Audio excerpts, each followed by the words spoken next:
I had it. But even then, like, for me personally, it's like, I did it all. You know what I mean? I went through so many phases of my life where it just came to me, like the bullshit they want to give at me. So I kind of think that I kind of feel in my soul, in my core, that I'm done with WolverTrampton. This part of my narrative is over.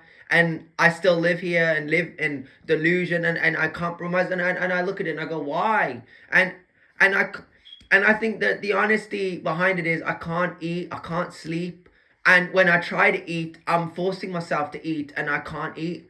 Because I know the matrix exists, and it's gonna one day get me when I least expect it, and I need to be prepared for it. And that's why I'm trying to ready myself for it. And a lot of these people go, nah, don't think about it. But I have heavily criticized a lot of these idiotic, you know, quotes and, sayings that these guys on these videos say, make, because they don't work for their money. They're just living in delusion, and they're enabling delusion, kind of like the people in WolverTrampton, the slaves in the system. I think that in order to be the best version of yourself, you need to cut your ties to certain things and certain people, certain addictions, certain temptations, and you need to go, I just need to do this.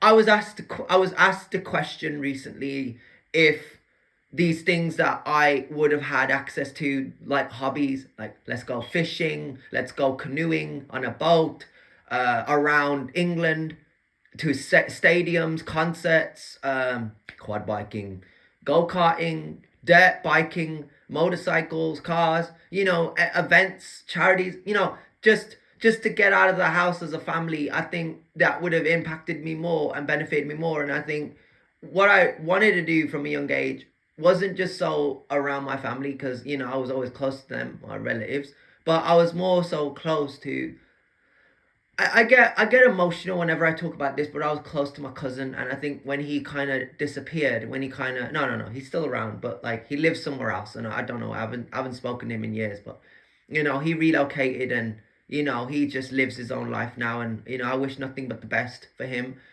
I want the same. I want to relocate. I just want to go somewhere, and not worry about a flat, and not worry about a mortgage, and not worry about debt and loans and university, or universal dickhead benefit credit, whatever it's called, dickhead benefits.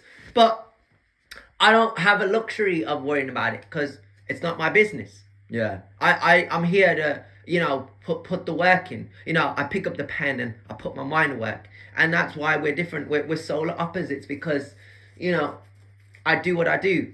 Yeah. But I think, like, where these guys are concerned, I think they have a completely different perspective on things.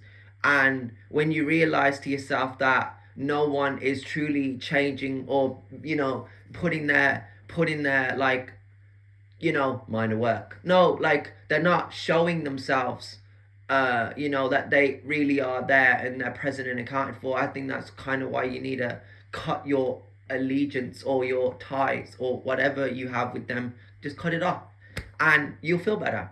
And I think that's kind of what I've done with WolverTrampton. I think that I knew for a very long time, not like from 2017, when the people at, I wouldn't even necessarily say fire worker, but like other facilities.